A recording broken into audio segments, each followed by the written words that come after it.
We have the Governor Diri, who stated this on Tuesday during a meeting with first-class traditional rulers in the states and local government chairmen at the government house. Yenagoa said the ugly situation was discovered by security operatives on reconnaissance operations.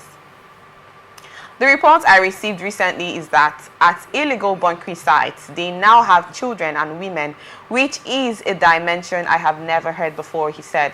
Sometimes when the military are authorized to destroy those camps and they get there on reconnaissance, they discover that children and women are used as shields to those places. So we all have to work together in our domains to educate our people. There was a situation where the military moved in and discovered that children and women were there and had to withdraw. Governor Diri urged the monarchs and council chairmen to take steps to curb the monarch, which he said occurred in southern Ijo, Ekeremo, Brass, and Nembe council areas. He called on traditional rulers to educate their subjects on the dangers of the illegal businesses to human health and environment. Mr. Oscar, I think I'll start with you. What do you have to say about this issue of it's because it looks like a new development of this illegal bunkering individuals using women and children as shield. What do you have to say about this?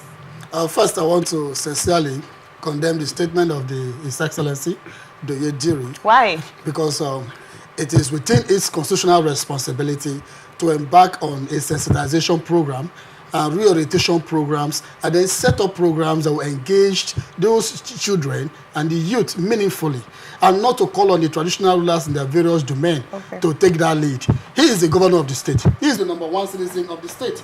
He received the allocation from the federal. He also received the internal IGR. So he is in charge of the resources and the logistics in the state. So why calling on the traditional rulers to take charge of that duty when you have the commissioner for youth, you have commissioner for empowerment, you have commissioner for budget, you have several cabinet members that can as well go to the various areas, you have assembly members, you have local government chairmen. So why do you need to rest on the traditional rulers that you have no respect for? It's quite unfortunate that sometimes we try to channel major concern to people just because we need public sentiment. Why are you asking for such a sentiment from? You know, I have a lot of friends and I go to Bayelsa on a regular basis, especially Yenagoa.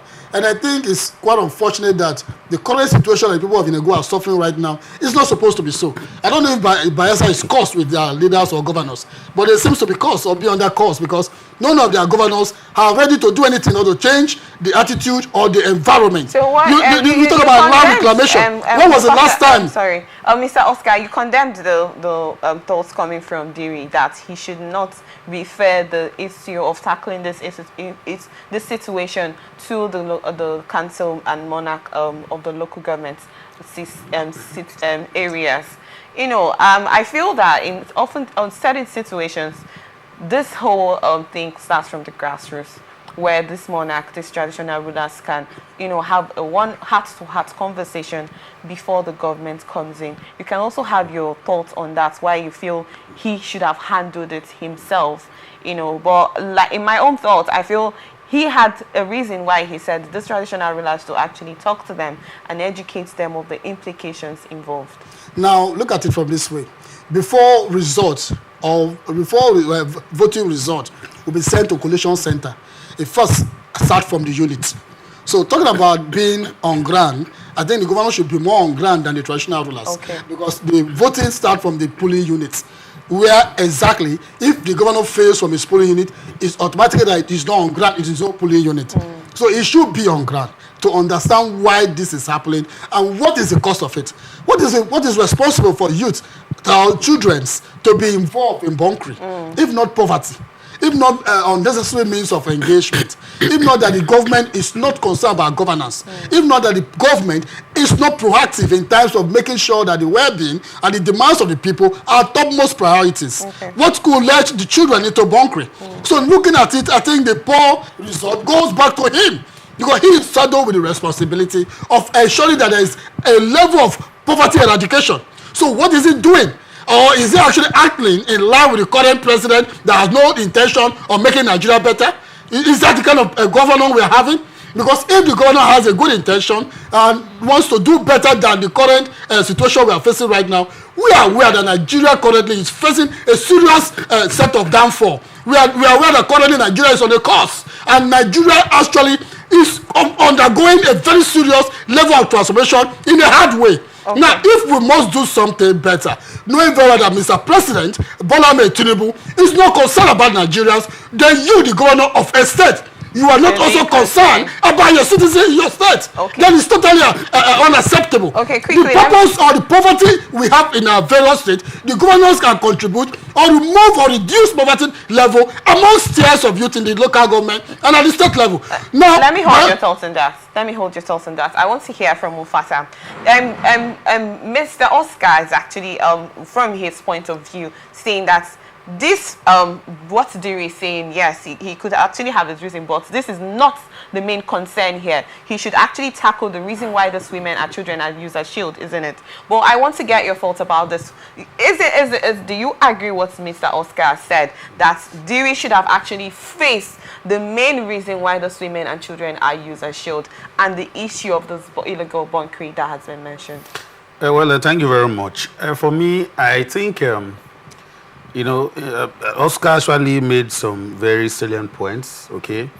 When you have situations like this, I mean, you don't expect leaders to complain because, for me, what I've observed with, our ruling class is they've also become perpetual complainants, okay? This is a very serious concern. When you have women, especially children, in a completely hostile environment, it puts the lives of especially the children in harm's way. Grave danger, grave risk. For me, it's even a disaster that is waiting to happen.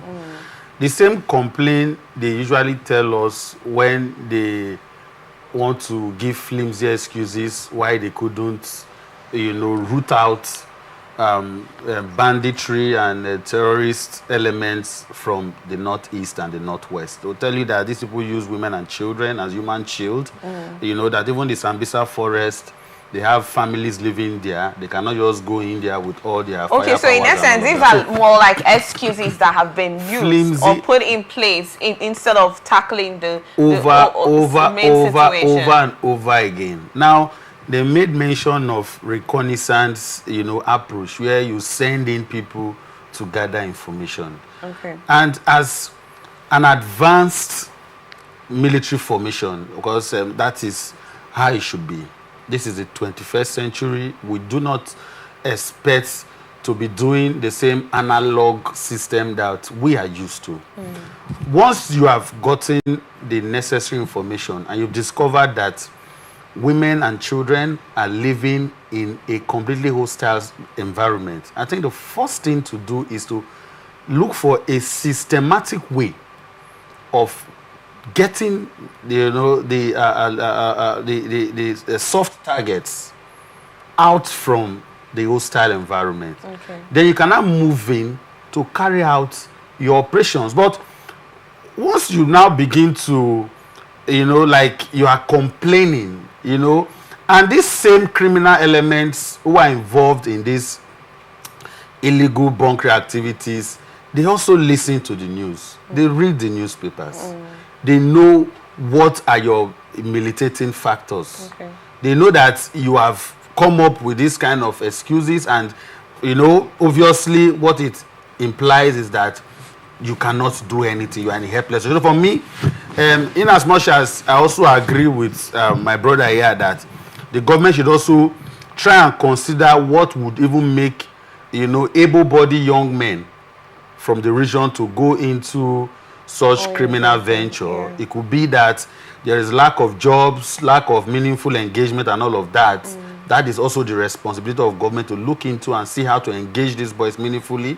They should also try as much as possible not to come up with these their regular excuses. But to me, they are sounding like a broken record. Okay. But my major concern now is the future of those kids. Because when you grow up in an environment where it is a tradition for people to, embark on this kind of illegal bunkering activities, it goes to show that when they grow up, they see that as a way of life. We're not even looking at the environmental, effects that it will have on those children. But there are a lot of things that government can do without coming to the public to begin to sound as though they've reached their wit ends, like more or less a helpless situation. Oh, yeah.